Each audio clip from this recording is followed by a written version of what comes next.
الحمد لله وكفى والصلاة والسلام على سيد الرسل وخاتم الأنبياء وعلى آله وأصحابه الذين أوفوا عهدا الذين هم خلاصة العرب الأربع وخير الخلائق بعد الأنبياء أما بعد فأعوذ بالله من الشيطان الرجيم بسم الله الرحمن الرحيم ألم يجدك يتيما فآوى ووجدك ضالا فهدى ووجدك عائلا فأغنى فأما اليتيم فلا تقهر وأما السائل فلا تنهر وأما بنعمة ربك فحدث قال النبي صلى الله عليه وسلم أنا وكآفل اليتيم في الجنة هكذا وأشار بالسبابة والوسطى وفرق بينهما شيئا صدق الله العظيم وصدق رسوله النبي الأمي الكريم ونحن على ذلك لمن الشاهدين والشاكرين والحمد لله رب العالمين۔ آخری پارہ سورہ ضحیٰ کی 6 آیات کریمہ تلاوت کی ہیں، اور جناب نبی پاک صلی اللہ علیہ وسلم کا ایک فرمان تلاوت کیا ہے جس کو مسند احمد نے روایت کیا ہے۔ آیت کریمہ کا مفہوم یہ ہے، اللہ تعالیٰ فرماتے ہیں الم یجدک یتیما فآویٰ، اے نبی آپ یتیم نہیں تھے کہ ہم نے آپ کی کتنی اچھی پرورش کرائی، پناہ دی، جگہ دی۔ ووجدک ضالا فہدی، اور آپ بے علم تھے، ہم نے آپ کو علم سے نوازا۔ الم یجدک یتیما فآویٰ ووجدک ضالا فہدی ووجدک عائلا فأغنی، اور آپ دنیاوی لحاظ سے، مالداری کے لحاظ سے کمزور تھے، اور ہم نے آپ کو غنی بنا دیا، مالدار بنا دیا۔ اما الیتیم فلا تقہر، بہرحال کبھی یتیم کو نہیں ڈانٹنا۔ وَأَمَّا السَّائِلَ فَلَا تَنْهَرْ، سائل کو بھی نہیں جھڑکنا۔ وَأَمَّا بِنِعْمَةِ رَبِّكَ فَحَدِّثْ، اور آپ کے اوپر آپ کے رب کے جو انعامات ہیں ان کا تذکرہ کرتے رہنا ہے۔ جناب نبی پاک صلی اللہ علیہ وسلم کے فرمان کا مفہوم یہ ہے، آپ فرماتے ہیں انا وَكَآفِلُ الْيَتِيمِ فِي الْجَنَّةِ هَكَذَا، یوں انگلی کا اشارہ کیا، اشارہ بالسبابۃ والوسطیٰ، یہ سبابہ ہے اور یہ وسطیٰ ہے، کہا میں اور یتیم کی پرورش کرنے والا دونوں جنت میں اس طرح ہوں گے۔ وَفَرَّقَ بَيْنَهُمَا شَيْئًا، پھر دونوں انگلیوں کو یوں کھول کے بھی ساتھیوں کو سمجھایا کہ بس اتنا فرق ہوگا، میرے اور یتیم کی کفالت کرنے والے بندے کا جنت میں درجے اور مقام کے لحاظ سے اتنا فرق ہوگا جو یتیم کی پرورش کرتا ہے۔ تو گزشتہ جمعے پر سورہ ضحیٰ کی ابتدائی آیات تلاوت کی تھیں، اور ان سے متعلق جو گزارشات تھیں وہ عرض کی تھیں کہ اس میں نبی پاک صلی اللہ علیہ وسلم کا کمالات، خوبیاں، اوصاف بیان ہوئی ہیں، اور آج بھی ان آیات میں نبی پاک صلی اللہ علیہ وسلم کے اوصاف اور خوبیاں ہی بیان ہیں۔ والضحیٰ سورت اصل میں معترضین کے جواب میں نازل ہوئی تھی۔ چند دن جب وحی بند ہوئی تو معترضین جو اسلام دشمن تھے انہوں نے باتیں شروع کر دی کہ محمد صلی اللہ علیہ وسلم کا رب محمد سے روٹھ گیا ہے، اب وحی نہیں آئے گی۔ اس کے جواب میں یہ صورت نازل ہوئی کہ وحی کا ہر روز آنا کوئی ضروری نہیں ہے، کبھی چھٹی بھی ہو جاتی ہے، تو ہم آپ سے ناراض نہیں ہیں اور ہم آئے دن آپ کو نوازتے جائیں گے۔ اس پہلو کو کہ نوازتے جائیں گے اس کا ذکر ہوا کہ آپ کا رب آپ سے روٹھا نہیں ہے، آپ کو اللہ خوب دے گا، آپ راضی ہو جائیں گے۔ اور اسی کے اگلی بات الم یجد کا یتیمن فآوا، 6 آیتیں جو تلاوت کی ہیں ان میں 3 میں تو نبی پاک صلی اللہ علیہ وسلم پر جو انعامات ہوئے ان کا ذکر ہے، اور آخری 3 آیات میں مسائل کا ذکر ہے، حکم ہے، امر ہے اس میں۔ الم یجد کا یتیمن فآوا، کیا ہے نبی ہم نے آپ کو جو یتیم تھے اور کیسی اچھی آپ کی پرورش کی اور پناہ دی اور رہائش دی، یہ بھی ہمارا انعام ہے۔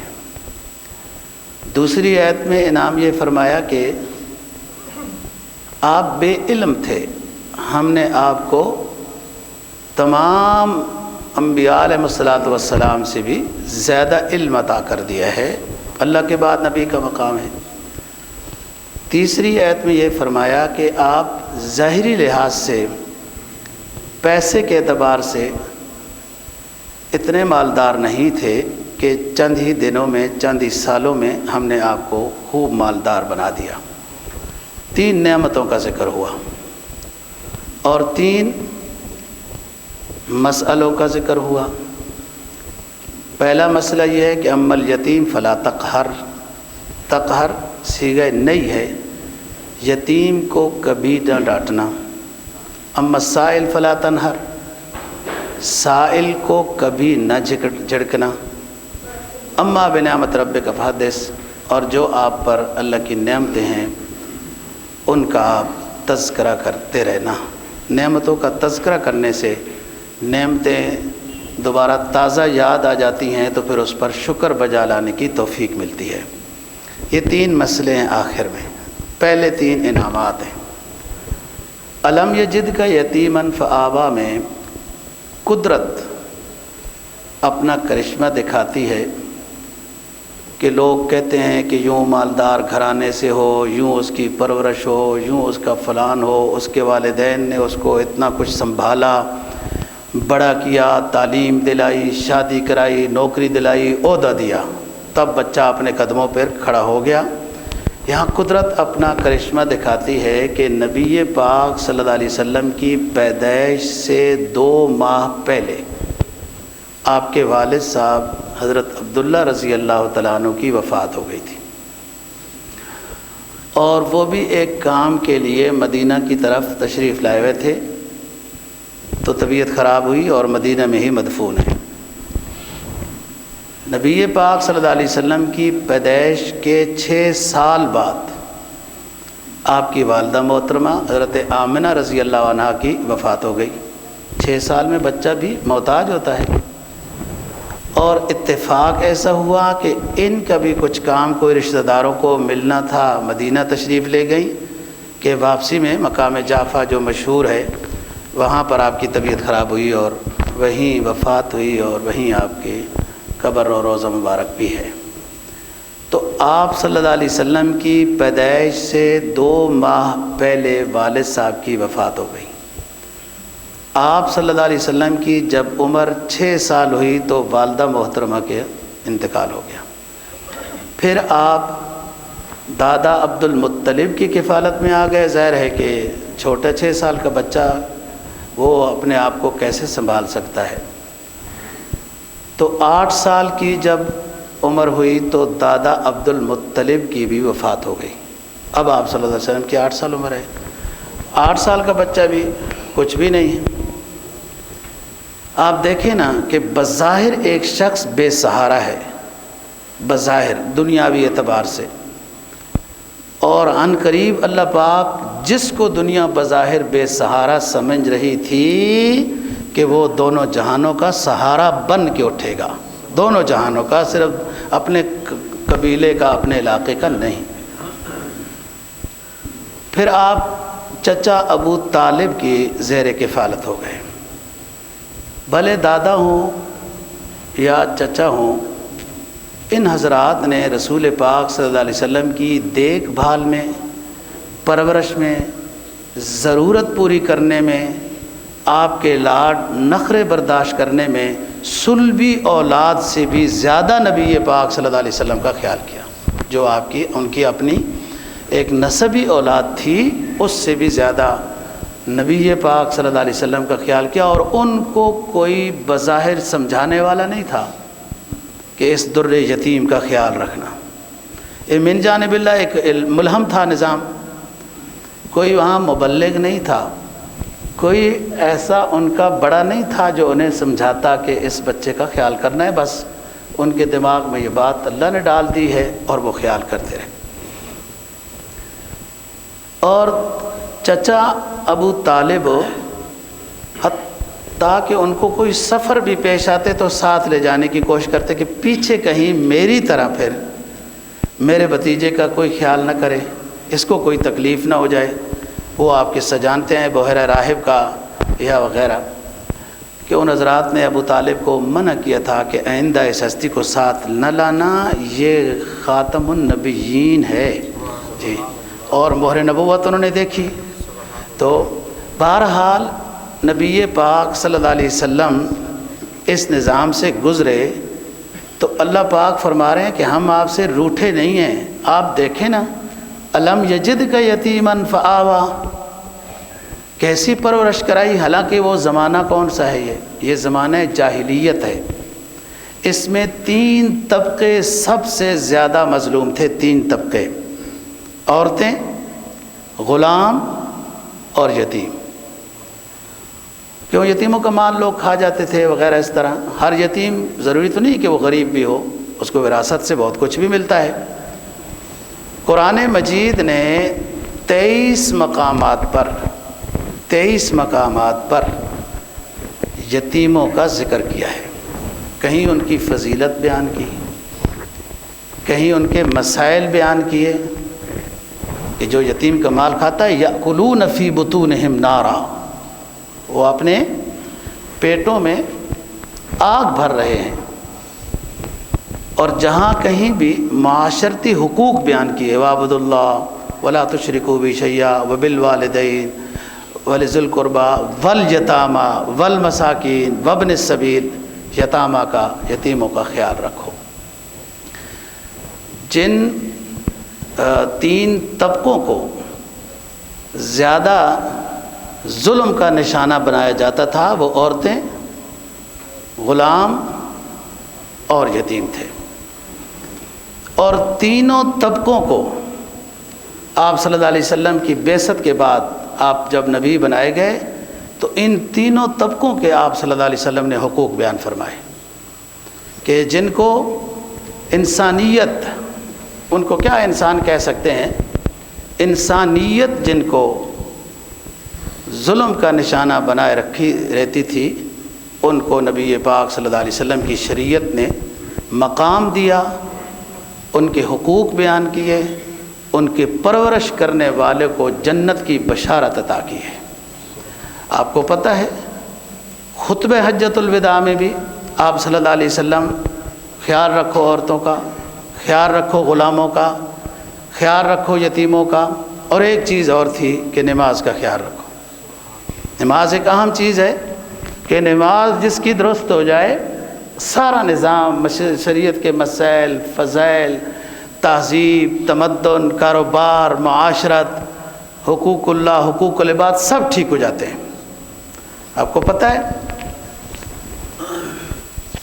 ما سلککم فی سقر، جہنمیوں کو جب جہنم میں ڈال دیا جائے گا تو پوچھا جائے گا ما سلککم فی سقر، سورہ مدثر ہے، تمہیں کیوں جہنم میں ڈالا؟ سقر جہنم کا نام ہے، جہنم کے جو 7 نام ہیں ان میں سے ایک سقر ہے۔ قالوا لم نک من المصلین ولم نک نطعم المسکین،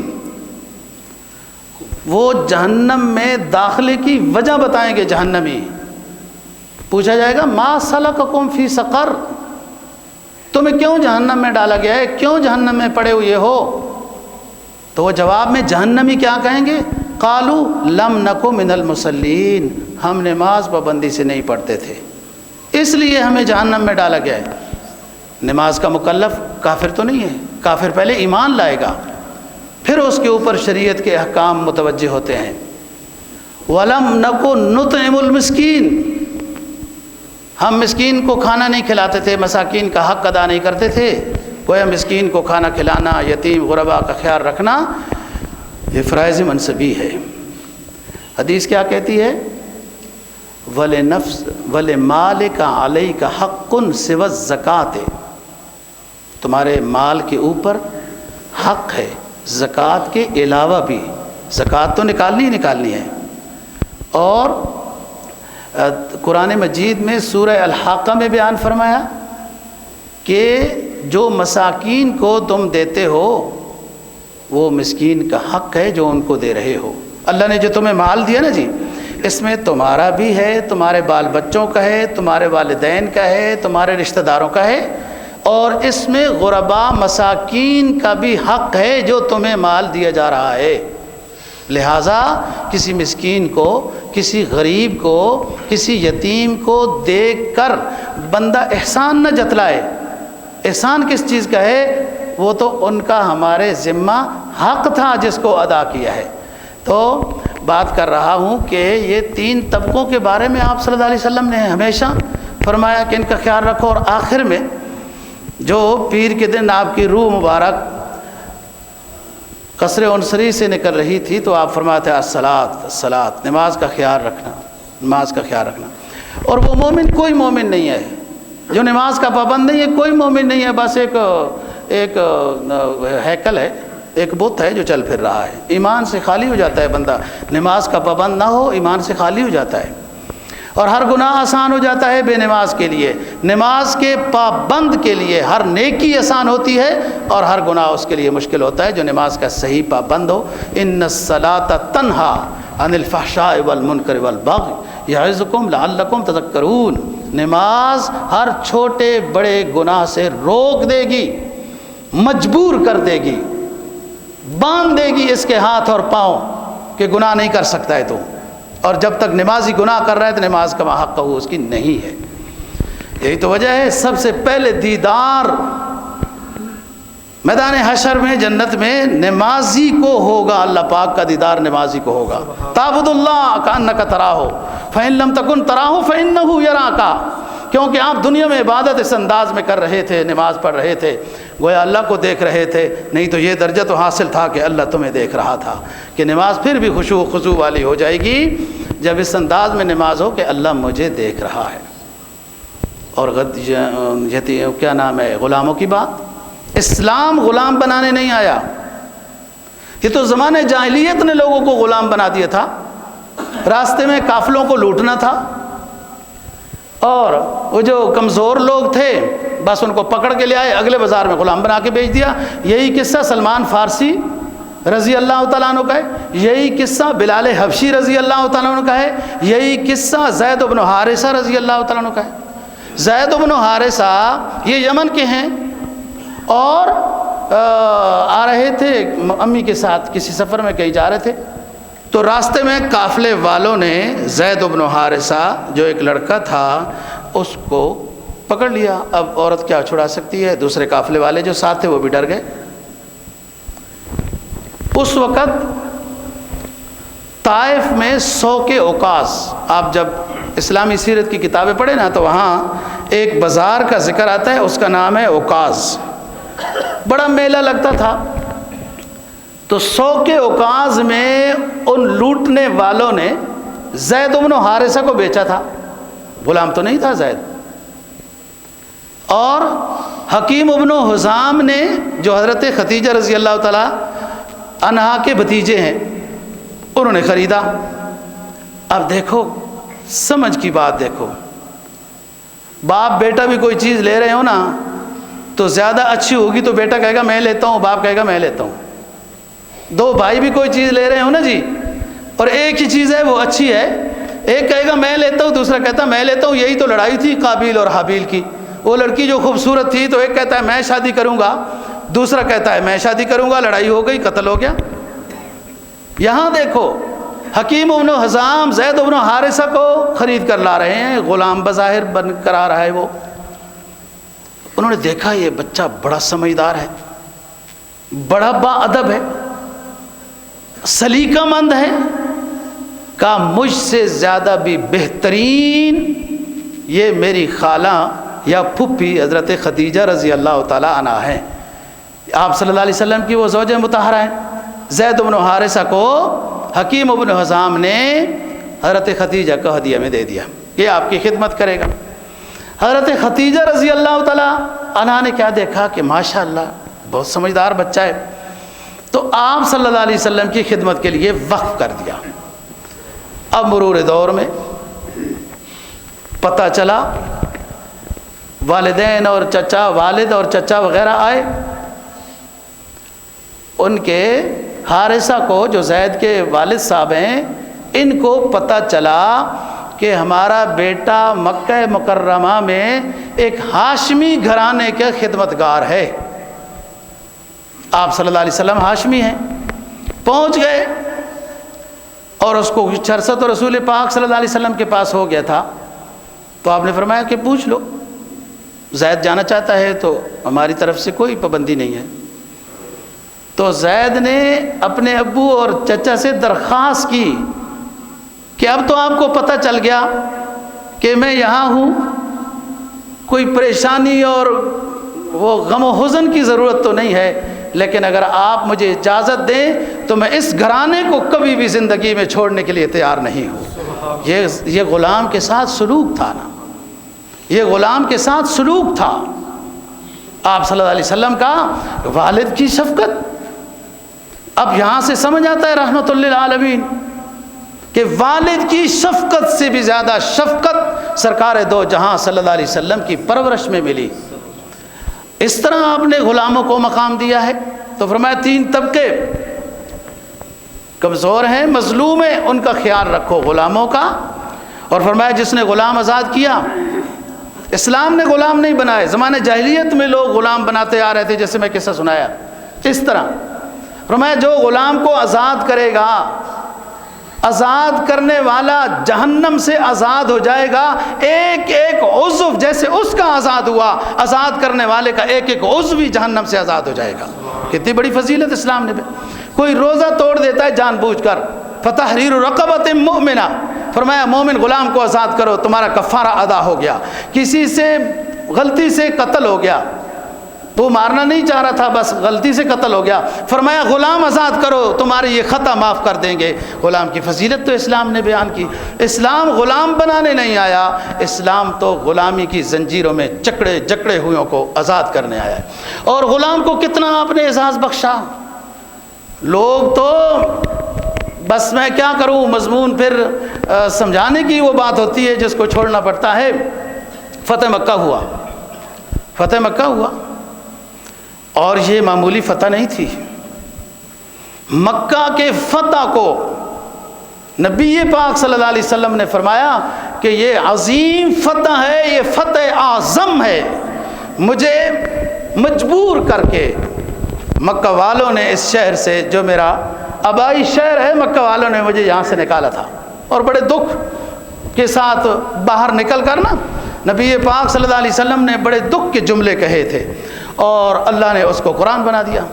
فرمایا ربنا اخرجنا من هذه القرية الظالم اهلها واجعل لنا من لدنك وليا واجعل لنا من لدنك نصيرا. اے اللہ مجھے اپنا آبائی گھر اپنے دادا ابراہیم علیہ السلام کا بنایا ہوا تیرا گھر چھوڑنے کا دل تو نہیں چاہتا، مگر کیا کروں مکہ کے سنگ دل مجھے رہنے نہیں دیتے۔ ربنا اخرجنا من هذه القرية الظالم اهلها واجعل لنا من لدنك وليا واجعل لنا من لدنك نصيرا۔ چھوڑ کر جا رہا ہوں، میرے ساتھ صرف میرا ایک دوست ابو بکر ہے اور ایک راستہ بتانے والا عبداللہ بن اریت ہے۔ ہم چھوڑ کر جا رہے ہیں مکہ کو بے سر و سامانی کے حالت میں، میرا رب تو ہی ہمارا مددگار بن، جس علاقے میں آپ نے اجازت دی وہاں بھی ہمارا نصیر بن۔ تو یہ تو مکہ چھوڑا دکھ ہوا، لیکن امر ربی تھا، چھوڑ دیا۔ آج مکہ میں داخل ہو رہے ہیں اور اللہ نے اتنا رعب عطا کیا، اتنا رعب عطا کیا۔ وہ بڑے بڑے جرنیل مشرکین مکہ کے جو بدر میں مقابلے میں آئے، احد میں آئے ہیں جی، احزاب میں آئے، گھروں میں چھپ رہے ہیں۔ عبداللہ بن عباس، عبداللہ نہیں، حضرت عباس آپ کے چچا رضی اللہ تعالیٰ عنہ، تھوڑی سی بات، حضرت عباس رضی اللہ تعالیٰ عنہ راستے میں ملے تھے جب فتح مکہ کے لیے رسول پاک 10,000 قدسیوں کا لشکر لے کر آ رہے تھے۔ 10,000 حضرات صحابہ کا لشکر آپ صلی اللہ علیہ وسلم جب لے کر آ رہے تھے تو راستے میں چچا عباس اور ان کا خاندان ملا۔ تو آپ نے فرمایا چچا جی کیا پروگرام ہے؟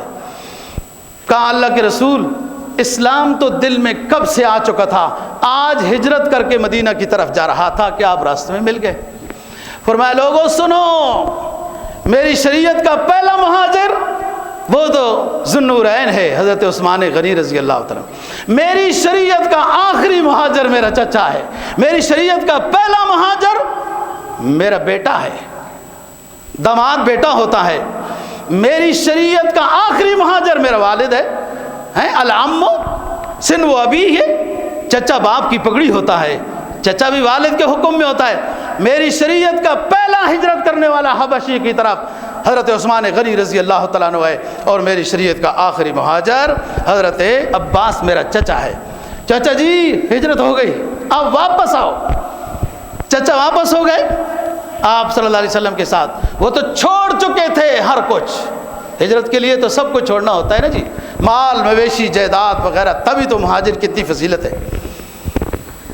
اور کیا لوگ تھے یار، ابھی تو اسلام لایا، گھر میں نہیں گئے۔ عباس خیمہ لگایا کہ گھر کو چھوڑ چکا ہوں ہجرت کی نیت سے، خیمہ لگایا۔ جو اصل بات پوائنٹ کی بتانا چاہتا ہوں وہ یہ کہ حضرت ابو سفیان رضی اللہ تعالیٰ عنہ اب مسلمان ہوتے ہیں اور چھپتے ہیں حضرت عباس رضی اللہ تعالیٰ عنہ کے خیمے میں۔ حضرت عباس کو کہا مجھے آج بڑا ڈر لگ رہا ہے، کیا ہونے والا ہے پتہ نہیں، لیکن مجھے اپنے جب خیمے میں پناہ دو گے تو اندازہ ہے کہ رسول پاک صلی اللہ علیہ وسلم اپنے چچے کا خیال رکھتے ہوئے کہ جس کو چچا نے پناہ دی ہے اس کو کچھ بھی نہیں کہیں گے۔ پھر حضرت عباس گئے رسول پاک صلی اللہ علیہ وسلم کے پاس کہ حضرت جی ابو سفیان بہت ڈرے ہوئے ہیں، کوئی اعلان فرما دیجئے تاکہ اس کا ڈر ختم ہو جائے۔ یہ وہ بڑے بڑے جرنیل ہیں جو رسول پاک صلی اللہ علیہ وسلم کے مقابلے میں بدر میں آئے، احد میں آئے، احزاب میں آئے۔ آج اللہ نے وہ رعب عطا کیا کہ ذرا سا مقابلے کے لیے تیار بھی نہیں ہوئے۔ آپ نے اس وقت حضرت عباس کی درخواست پر یہ اعلان فرمایا من دخل دار ابی سفیان کان آمنا۔ لوگوں سنو، ابو سفیان امیر معاویہ رضی اللہ تعالیٰ عنہ کا والد محترم اور میری زوجہ مطہرہ ام حبیبہ کا والد محترم اسلام لا چکا ہے۔ ابو سفیان کے گھر میں بھی آج کوئی ہمارا مخالف داخل ہو جائے گا تو اس کو بھی میری طرف سے امن کا اعلان ہے۔ یہ بڑے بڑے، لیکن میں جو موضوع کی مناسبت سے بات بتانا چاہتا ہوں وہ اصل سننے والی ہے۔ آپ اتنے بڑے لشکر کو مکہ مکرمہ فتح کرنے کے لیے آ رہے ہیں، اور یہ عظیم فتح تھی، عظیم فتح آ رہے ہیں۔ آپ کے ساتھ تو آل بیت کے لوگ بھی ہیں، خلفائے راشدین بھی ہیں، بڑے جلیل القدر حضرات صحابہ رضی اللہ عنہ ہیں۔ جب مکہ میں مسفرہ کی طرف سے آپ داخل ہوئے، معلا کی طرف سے حضرت علی رضی اللہ عنہ اور دوسرے صحابہ جیسے حکم تھا، آپ اونٹنی پر سوار ہیں، آپ کے پیچھے غلام کا بیٹا غلام حضرت اسامہ رضی اللہ تعالیٰ عنہ سوار تھے، آپ کسی اور کو بھی سوار کر سکتے تھے۔ یہ دنیا کو تاریخ اسلام دکھانا چاہ رہے تھے، سرکار دو جہاں صلی اللہ علیہ وسلم یہ بتانا چاہ رہے تھے کہ ہم میں اور غلام میں کوئی فرق نہیں، اللہ نے فتح عظیم سے نوازا، اور دیکھو میرے ساتھ ردیف جو میری کمر کے ساتھ چپک کر جو سوار بیٹھا ہے وہ غلام اسامہ رضی اللہ تعالیٰ عنہ ہے، اور آپ نے بڑی نیچے وہ سر جھکایا ہوا تھا۔ فتح ہوئی نا، اللہ کی نعمت ہے، اللہ کی نعمت جب ملے تو بندے کو شاکر ہونا چاہیے نا جی، متکبر نہیں ہونا چاہیے۔ اور یوں نیچے بعض حضرات مورخین لکھتے ہیں کہ آپ کی لحیہ مبارک وہ جو لکڑی ہوتی ہے نا کجاوے کی، اس کے ساتھ لگ رہی تھی، اور یہ شاکرانہ انداز میں رسول پاک صلی اللہ علیہ وسلم داخل ہوئے۔ ایک بات، ایک زید بن حارثہ کی بات، مکہ فتح ہو گیا، لوگ بھاگ گئے، وہ لاٹھی ماری آپ نے، کوئی یوں گرا کوئی یوں گرا، بہت ختم جی۔ اب نماز عشق ادا کی جا رہی ہے، نماز کا ٹائم ہو گیا، آپ نے فرمایا بلال کہاں ہے؟ کہنے لگا لبیک یا رسول اللہ۔ کہا کعبہ کے چھت پر چڑھ جاؤ اور اذان ادا کر دو۔ کعبہ کے چھت پر چڑھنے والا، اللہ کے رسول کے امر سے چڑھنے والا، وہ ایک بلال حبشی جو غلام تھا۔ یہ شریعت ہے محمد عربی صلی اللہ علیہ وسلم کی جو غلاموں کو نوازنے آئی، اور اسی پر وہ بات ہے کہ جو ابو محذورہ رضی اللہ تعالیٰ نے نا حضرت بلال کی اذان کی نقل اتاری، وہ 7 بچے کھیل رہے تھے، تو آپ نے فرمایا کہ یہ نقل کون کر رہا ہے، اس کو بلاؤ۔ وہ ڈرے لڑکے، بہرحال پھر کسی نے بتایا کہ حضرت یہ، آپ نے فرمایا کہ کرو پڑھو، اس کی آواز بڑی خوبصورت تھی۔ آپ نے اس کے سر پر ہاتھ رکھا، اس نے پڑھی اذان، 14-15 سال کے لگ بھگ تھے، اور آپ نے آگے آگے اذان پڑھی، انہوں نے پیچھے پیچھے پڑھی، وہ مسلمان بھی ہو گئے، ہاتھ کس کا لگا اوپر، مسلمان ہو گئے۔ آپ نے فتح مکہ کے رخصتی پر حضرت ابو محذورہ رضی اللہ تعالیٰ عنہ کو بیت اللہ شریف مسجد حرام کا مؤذن مقرر کر دیا۔ یہ ابو محذورہ ہے، اللہ والوں کی نقل بھی، یا رب تیرے حبیب کی شباہت لے کر آیا ہوں، حقیقت اس کو تو کر دے، میں صورت لے کے آیا ہوں۔ ادھر نقل تھی، مذاق تھی، قدرت کو کیا منظور تھا کہ وہی ہمیشہ کے لیے حرم کی مسجد کا مؤذن مقرر ہو گیا۔ اور ابو محذورہ وہ جلیل القدر عاشق رسول صلی اللہ علیہ وسلم صحابی کا نام ہے کہ جدھر حضرت کا ہاتھ مبارک لگا ان بالوں کو پوری زندگی نہیں کٹوایا، سائڈوں میں کٹواتے رہے، کہا یہی بال ہو سکتا ہے جہاں دست شفقت لگا ہے، کل میری مغفرت کا سبب بن جائیں۔ یہی بات امیر معاویہ رضی اللہ تعالیٰ عنہ کو بھی تھی، جب شام میں دمشق میں روح قبض ہونے والی ہے تو ساتھیوں کو کہا وہ فلانی جگہ وہ صندوق کھولو، اس میں ایک جبہ نکالا، کہا یہ حضور صلی اللہ علیہ وسلم کا جبہ، وہ ہمیشہ زیب تن فرماتے تھے، مجھے یہ ہدیے میں ملا ہے، یہ میرا کفن بنا دینا۔ اور اس میں ناخن مبارک ایک ڈبیا میں آئے، میری آنکھوں کی پلکوں پہ رکھ دینا، وہاں بال مبارک ہیں میرے منہ پہ رکھ دینا۔ معاویہ کے پاس کوئی پونجی نیکی کی نہ ہوئی، تو میں اللہ کی رحمت سے یہ امید رکھتا ہوں کہ سرکار دو جہاں صلی اللہ علیہ وسلم کے 3 تبرکات عالم برزخ میں رب ساتھ لے کے آیا ہوں، وہ اللہ میری مغفرت کر دے گا اے اب نبی کے ناخنوں، بالوں اور جبے کی برکت سے۔ یہاں بالوں کی بھی وہی بات ہے۔ تو ایک غلام کہ جس کو آپ نے یوں پرورش پائی کہ اس نے والدین کو چھوڑ دیا، نبی کے گھرانے کو ترجیح دی، اور ماشاءاللہ پھر والدین بھی سفر کر کے یہیں آباد ہو گئے، پھر یمن سے حارثہ بھی آ گئے، فلاں بھی آ گئے، سب آ گئے۔ نبی پاک صلی اللہ علیہ وسلم فتح مکہ میں داخل ہوئے، غلام ہے ساتھ، بیت اللہ کی چھت پر جس سے اذان دلوائی گئی وہ غلام ہے اور پرورش پانے والا۔ فرمایا یہ امامہ کی سجاوٹ، یہ جبین روشن، یہ قبائے عربی، یہ نیچا دامن، مردہ بھی دیکھے تو کرچا گریبان کفن، اٹھ چلے قبر سے بےتاب اور زباں پر یہ سخن، مرحبا مرحبا سید مکی مدنی العربی، دل و جاں باد فدایت چب خوش لقبی چشم رحمت بکشا سوی من انداز نظر اے قریشی لقبی ہاشمی و مطلبی اے نبی تیری جبین اطہر کو دیکھا، تیری امامہ کی سلوٹوں کو دیکھا، تیرے جبے اور کبے کو دیکھا جو نور کی بارشیں برسنے لگیں، مخالف بھی آج قریب آ گئے۔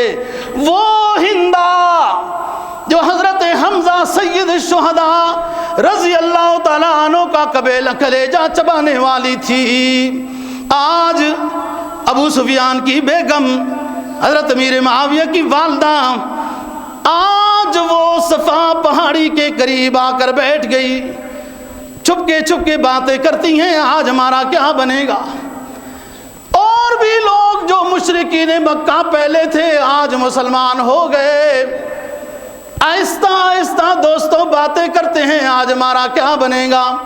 ہم نے اس پیغمبر کو ستایا تھا، کانٹے بچھائے تھے، اوجریاں پھینکی تھی، ہر طرح کا ظلم و ستم اس کے ماننے والوں پر کیا تھا، آج ہم سے تو انتقام لیا جائے گا۔ سرکار دو جہاں صلی اللہ علیہ وسلم نے اس وقت حضرت یوسف علیہ السلام کا وہ جملہ دہرایا، فرمایا لا تثریب علیکم اليوم۔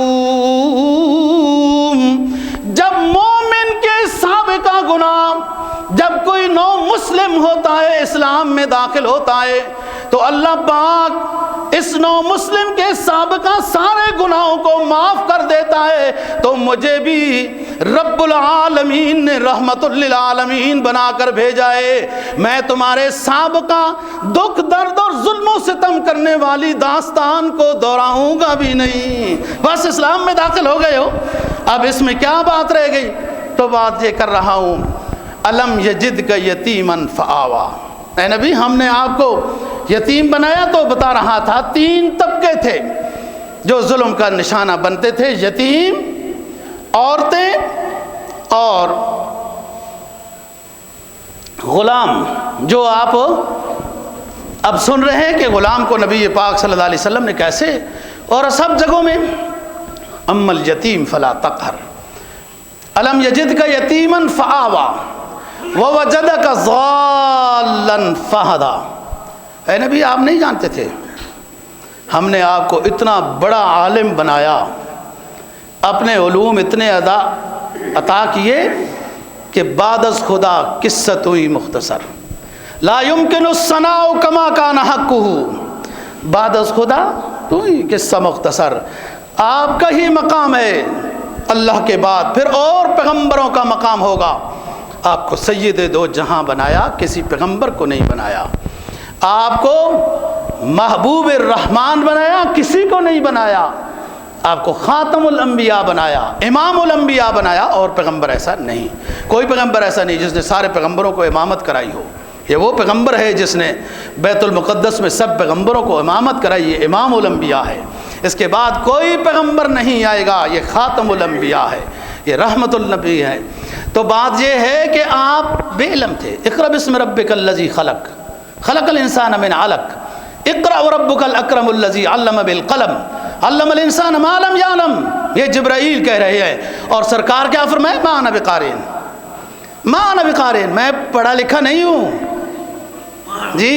تو پھر جب دبویا نا جی، جبرائیل نے نبی پاک صلی اللہ علیہ وسلم کو سینے کے ساتھ لگایا جی، تو پھر اس کے بعد پڑھنا شروع ہو گئے، منکشف ہوا نا یہ تو آپ کسی روحانی شیخ کے قریب جائیں گے تو پھر کیسے منکشف ہوتا ہے، پھر کیسے دنیا بدلتی ہے، نظام کیسے بدلتا ہے۔ دور دور جب رہتے ہو تو کیا پتہ کیا ہوتا ہے یہ نظام۔ دبوچنے کے بعد فرمایا سرکار نے، ایسا لگتا تھا میری پسلیاں ٹوٹ تو ٹوٹ آپس میں اگلی پچھلی پسلیاں مل گئی ہیں، اتنا زور سے دبایا۔ علم میں اتنی مشقت ہوتی ہے، علم دین حاصل کرنے میں، لکل شیء آفۃ وللعلم آفات، ہر چیز کے لیے حصول کے واسطے کچھ مصیبت ہے، علم دین کے لیے بڑی مصائب ہیں۔ وہ پھر ہم ہٹ جائیں گے کہ مصائب کیا ہوتے ہیں، آپ خود سمجھتے ہیں۔ اے نبی آپ نہیں جانتے تھے، ہم نے آپ کو وحی کے ذریعے سے علوم سے منکشف کر دیا، عطا کر دیا سب۔ وَكَذَلِكَ أَوْحَيْنَا إِلَيْكَ رُوحًا مِّنْ أَمْرِنَا مَا كُنْتَ تَدْرِي مَا الْكِتَابُ وَلَا الْإِيمَانُ وَلَكِنْ جَعَلْنَاهُ نُورًا نَهْدِي بِهِ مَن نَّشَاءُ مِنْ عِبَادِنَا وَإِنَّكَ لَتَهْدِي إِلَىٰ صِرَاطٍ مُّسْتَقِيمٍ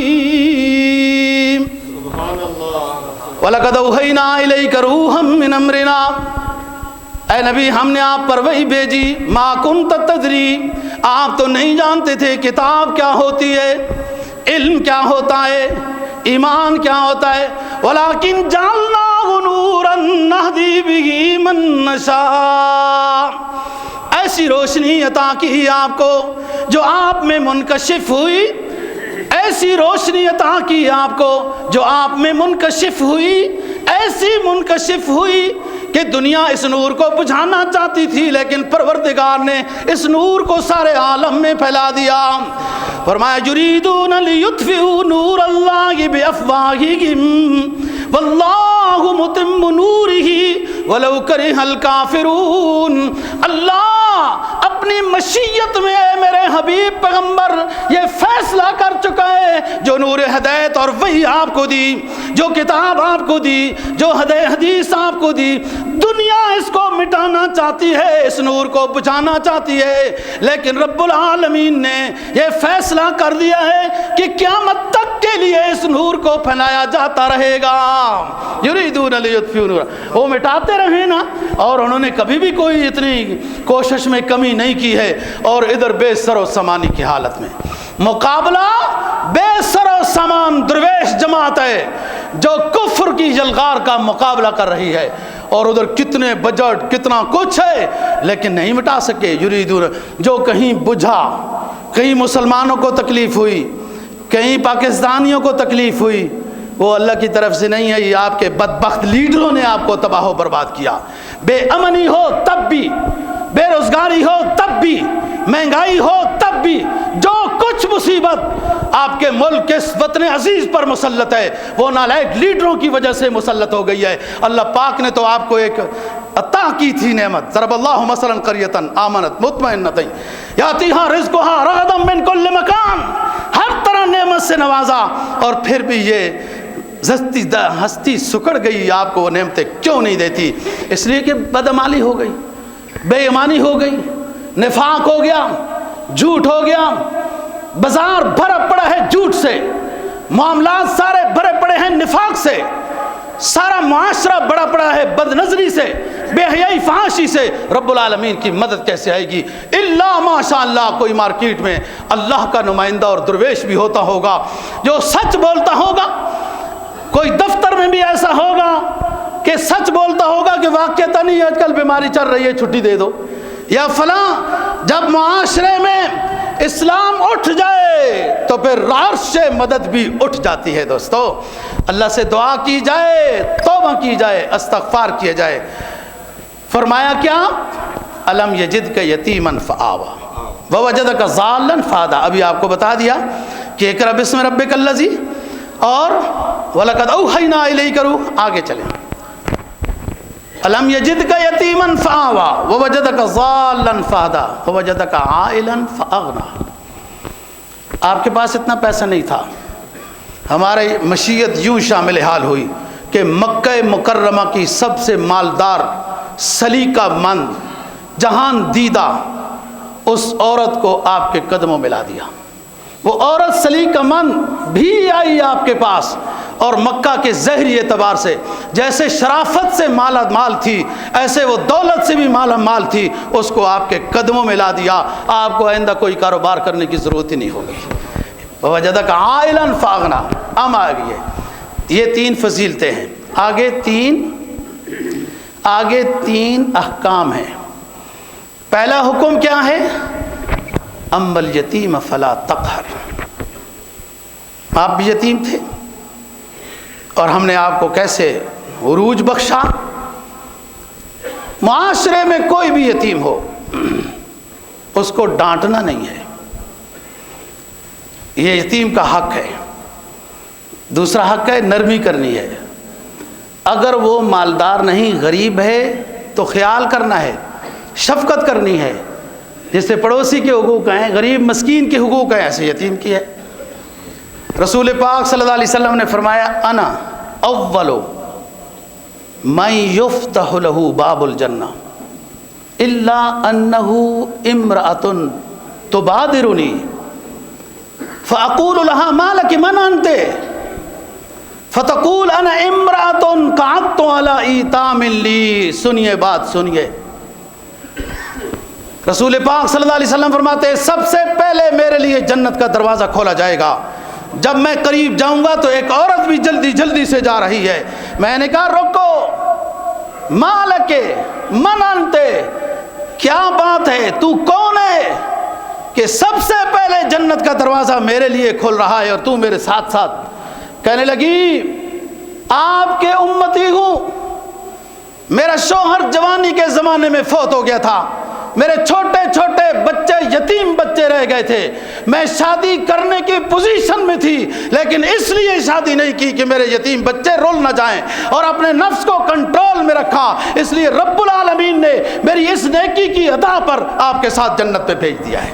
یتیم کا خیال کرتے ہوئے ماں نے شادی نہیں کی، اور ہو ہی جاتا ہے معاشرے میں کہ لوگ، ہمارے پاس کئی یتیم بچے ایسے ہیں کہ وہ شادی کر لی جائے جب والدہ وغیرہ تو وہ لوگ نہیں سنبھالتے، اور ہم ویسے ہماری شرط ہے کہ 10 سال کا بچہ 5 پڑھا ہوا حفظ میں لیتے ہیں، یتیم کے لیے کوئی شرط نہیں ہے، 4 سال کا 5 سال کا 6 سال کا جس انداز میں بھی آ جائے، جو یتیم کا خیال کرتا ہے اللہ اس کا خیال کرتا ہے۔ اور بہت فضیلتیں ہیں یتیم کی۔ ان رجلا شکا الی رسول اللہ صلی اللہ علیہ وسلم قسوۃ قلبہ، قال النبی صلی اللہ علیہ وسلم ان اردت تلجین قلبک فاطم المسکین وامسح راس یتیم۔ ایک صحابی سرکار دو جہاں صلی اللہ علیہ وسلم کی خدمت میں حاضر ہوتا ہے، عرض کرتا ہے حضور میرا دل بڑا سخت ہے۔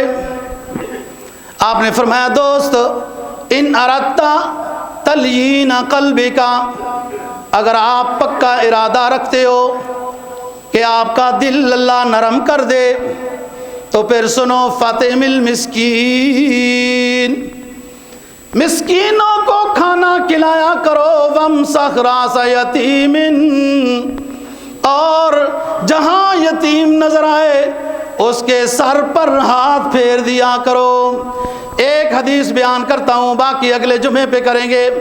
قال النبی صلی اللہ علیہ وسلم من مسح راس یتیم لم یمسح الا للہ کان لہو بکل شعرۃ مرت علیہ یدہ حسنات۔ فرمایا جس شخص نے یتیم کے سر پر ہاتھ پھیرا، ہاتھ پھیرنے کا مطلب کوئی نہیں تھا مگر صرف اللہ ہی کی رضا تھی۔ کان لہو بکل شعرۃ، جہاں جہاں اس بندے کا ہاتھ پھرا یتیم کے سر کے بالوں پر، ایک ایک بال کے بدلے میں اللہ کئی کئی نیکیاں عطا کرے گا۔ اللہ تعالی ہمارا کہا سنا قبول و منظور فرمائے، دین کی سمجھ اور عمل کی توفیق نصیب فرمائے۔ انشاءاللہ اگلے جمعے پر اس جگہ سے آگے بیان کریں گے۔